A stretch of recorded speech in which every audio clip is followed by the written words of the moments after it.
The only true, lasting American value that's left, buying things.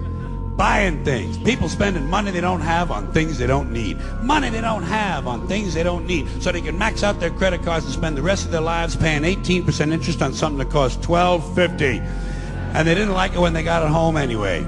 Not too bright, folks. Not too fucking bright. But if you talk to one of them about this, if you isolate one of them, you sit them down rationally, and you talk to them about the low IQs and the dumb behavior and the bad decisions, right away they start talking about education. That's the big answer to everything. Education. They say we need more money for education. We need more books, more teachers, more classrooms, more schools. We need more testing for the kids. You say to them, well, you know, we've tried all of that, and the kids still can't pass the test. They say, oh, don't you worry about that. We're going to lower the passing grades.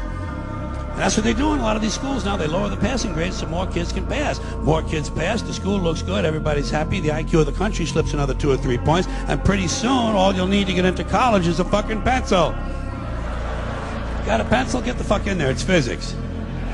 Then everyone wonders why 17 other countries graduate more scientists than we do.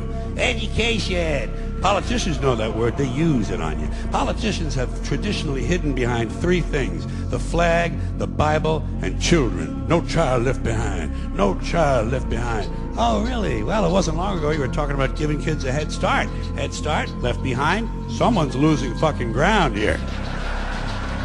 But there's a reason. There's a reason.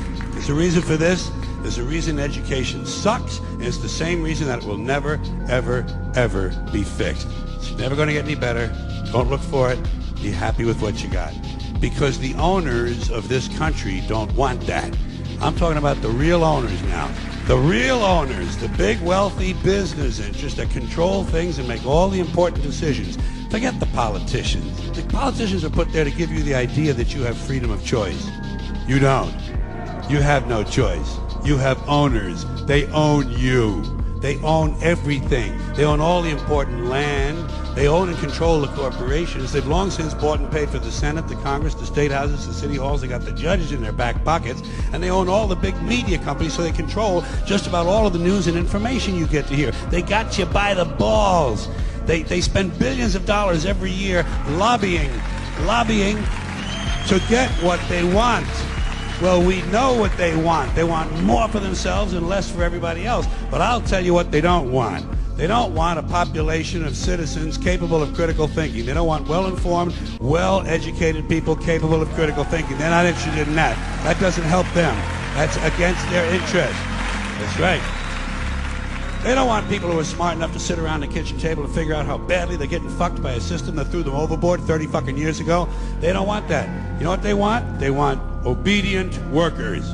Obedient workers. People who are just smart enough to run the machines and do the paperwork, and just dumb enough to passively accept all these increasingly shittier jobs with the lower pay, the longer hours, the reduced benefits, the end of overtime, and the vanishing pension that disappears the minute you go to collect it. And now they're coming for your Social Security money. They want your fucking retirement money. They want it back so they can give it to their criminal friends on Wall Street. And you know something? They'll get it. They'll get it all from you sooner or later, because they own this fucking place. It's a big club, and you ain't in it. You and I are not in the big club.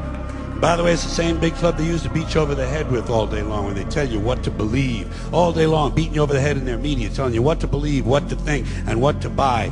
The table is tilted, folks. The game is rigged. And nobody seems to notice. Nobody seems to care. Good, honest, hard-working people, white collar, blue collar, doesn't matter what color shirt you have on. Good, honest, hard-working people continue. These are people of modest means. Continue to elect these rich cocksuckers who don't give a fuck about them. They don't give a fuck about you. They don't give a fuck about you. They don't care about you at all. At all. At all. Yeah. You know? And nobody seems to notice, nobody seems to care. That's what the owners count on, the fact that Americans will probably remain willfully ignorant of the big red, white, and blue dick that's being jammed up their assholes every day. Because the owners of this country know the truth. It's called the American dream, because you have to be asleep to believe it.